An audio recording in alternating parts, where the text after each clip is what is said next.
Now that you have a feel for all the classes in our sample project that you can download and use to follow along with me in this course, let's start out and show you how to select all items using LINQ. Once you download the samples, locate the particular module we're on, for example, 03, and that's the select one.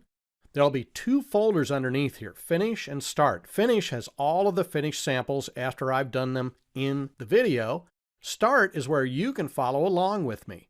So what you would do is go into Start, and you would choose either the LINQ samples.code-workspace if you're using Visual Studio Code, or you'll choose LINQ samples.sln if you wish to use Visual Studio 2022. I'm going to double-click on the code-workspace file and bring it up in VS Code. Here I am in Visual Studio Code. At the top, I have my LINQ samples workspace. Underneath that is my console application. I then have LINQ samples.common, and here you can see the ViewModel base class that I talked about. Under LINQ samples.datalayer, under that project, there's a composite classes folder, which we'll take a look at those a little bit later. We have the entity classes, that product class and a sales order class, as I mentioned. We also have the repository classes folder, and underneath that we have our product repository and our sales order repository that we talked about. And then there's a couple of additional ones, and we'll talk about those as we go into this course. Bring up the samples ViewModel class, and inside of here you'll find Get All Query. What we're going to do is we want to populate the list on line 14 with the results from the list of products that we get from the Get Products method call. So we would say list equals, now I like wrapping mine within parentheses. Be careful with Visual Studio Code, it doesn't always give you the correct syntax, it'll try to fill it in, so just hit escape there, and you can then say from prod, so make up a variable, in, and then our collection, products. So we're saying from this variable in this products, and what it's going to do is take each item, think of this as a for each loop. It's going to take each item in the products collection and give it to prod.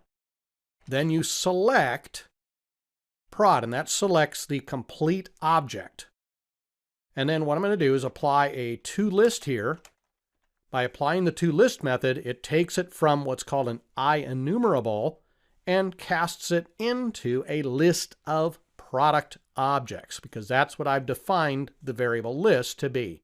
Once you've written this syntax, if you go over to program.cs, make sure it's calling the method that you just wrote. So we just wrote the one getAllQuery.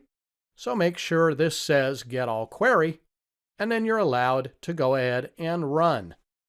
And I've set mine up so it displays in an external console window. You'll see the results of each of our products. You'll see the name, you'll see the ID, color, a size, the cost, and the price.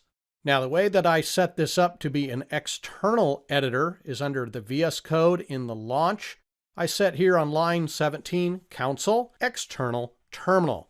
That is not the default, so you will have to change this if you build your own console application. Let's do one more sample here.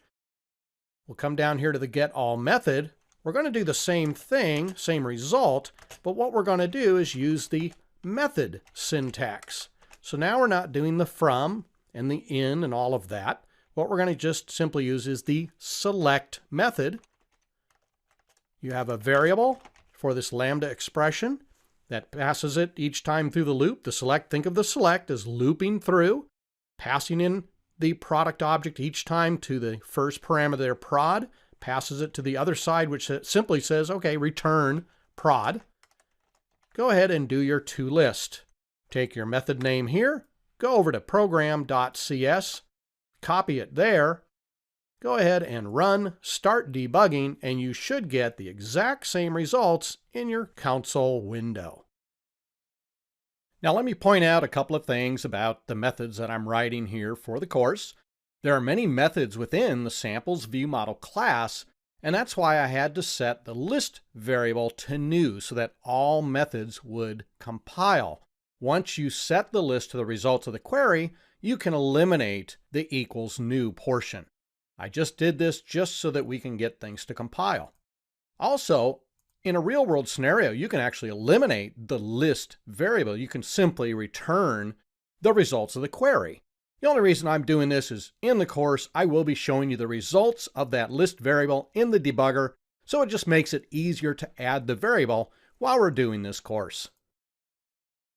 One more thing I wanted to point out is, why am I showing both the query and the method syntax? Well, there's a couple of reasons. Sometimes the queries must be done with the method syntax because the query syntax can't express everything that's available in LINQ. Also, you may be reading an article or a blog or some samples out on the internet somewhere, and the author maybe used one or the other. So again, very good that you should know both methods so that you're able to read both ways of doing this.